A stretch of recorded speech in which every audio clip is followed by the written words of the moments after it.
नमस्कार दोस्तों, आपका स्वागत है हमारे YouTube channel learning point with Abhishek में। यहाँ आपको मिलता है प्रतिदिन न्यूज़पेपर का डिक्टेशन। इसलिए अगर आप हमारे चैनल पर पहली बार आए हैं तो चैनल को सब्सक्राइब कीजिए और बेल आइकन प्रेस कीजिए ताकि अगले वीडियो की नोटिफिकेशन आप तक सबसे पहले पहुँचे। वीडियो को लाइक कीजिए, अपने दोस्तों को शेयर कीजिए और अंत में हमें कमेंट करके ज़रूर बताइए कि आपको ये डिक्टेशन कैसा लगा। आज का टॉपिक है महंगाई का ईंधन। Ready start. पिछले करीब 20 दिनों में पेट्रोल और डीजल की कीमतों में निरंतर बढ़ोतरी हुई है। स्वाभाविक ही इसका असर तमाम कारोबारी गतिविधियों पर पड़ेगा। कोरोना महामारी की वजह से लागू पूर्णबंदी ने पहले ही बाजार का रंग फीका कर दिया था।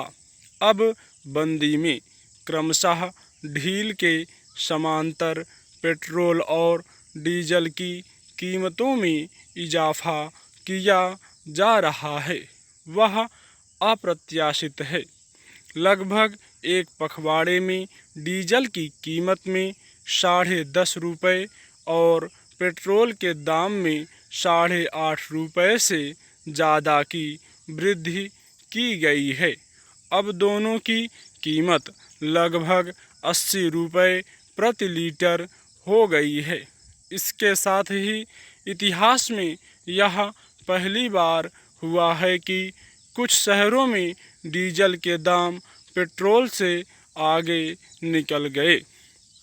हैरानी की बात है कि समूची दुनिया में कोरोना संक्रमण के मद्देनज़र लागू पूर्णबंदी के दौर में जब तेल की कीमतें अपने न्यूनतम स्तर पर रहीं, तब भी भारत में तेल के तेवर में कोई नरमी नहीं आई।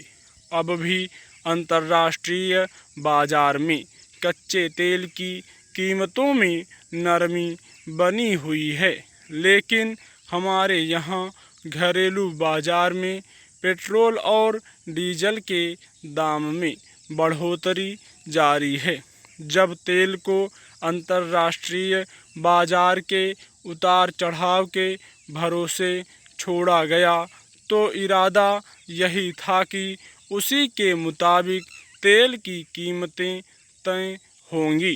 लेकिन यह समझना मुश्किल है कि घरेलू स्तर पर तेल की कीमतों के निर्धारण में अंतर्राष्ट्रीय बाजार की स्थिति का कोई असर क्यों नहीं दिखता है। दरअसल पेट्रोल और डीजल के दाम इस तरह बेलगाम होने को लेकर जताई जाने वाली चिंता का आधार यह है कि इसमें इजाफे के साथ साथ इसका असर बाजार के अमूमन सभी हिस्से और लगभग सभी चीज़ों की कीमतों और उसकी खरीद बिक्री पर पड़ता है। खासकर डीजल की कीमतें बाजार में मौजूद लगभग सभी चीज़ों पर असर डालती हैं। माल ढुलाई से लेकर परिवहन तक की निर्भरता डीजल पर ही होती है।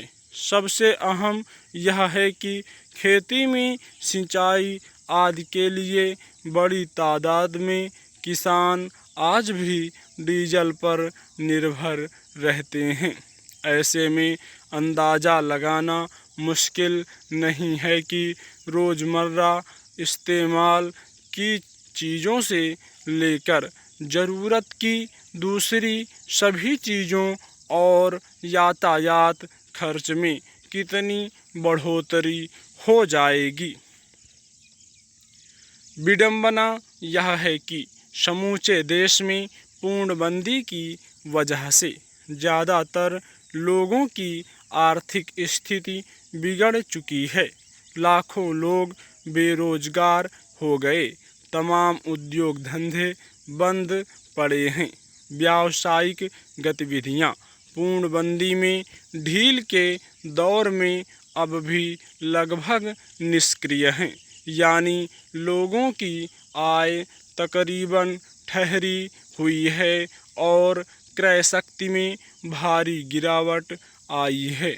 ऐसे में बाजार की कीमतों में उतार चढ़ाव में एक अहम भूमिका निभाने वाले कारक के रूप में पेट्रोल और डीजल के दाम में भी इजाफा किस तरह दोहरी मार करेगा, यह समझा जा सकता है।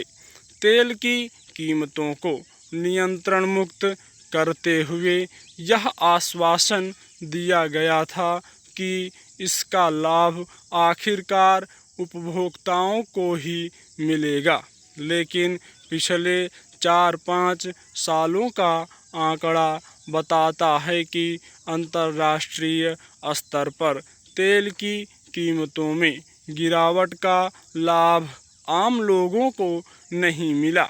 अब बेरोजगारी के चरम उत्कर्ष की ओर बढ़ने और लोगों की आमदनी में भारी गिरावट के बरक्स बाजार की महंगाई से एक चिंताजनक स्थिति बन रही है। जाहिर है, इस तस्वीर से सीधे सीधे देश की अर्थव्यवस्था और ज़्यादा बुरी तरह प्रभावित होगी, जो वैश्विक महामारी के असर से पहले ही तबाही की हालत का सामना कर रही है। स्टॉप।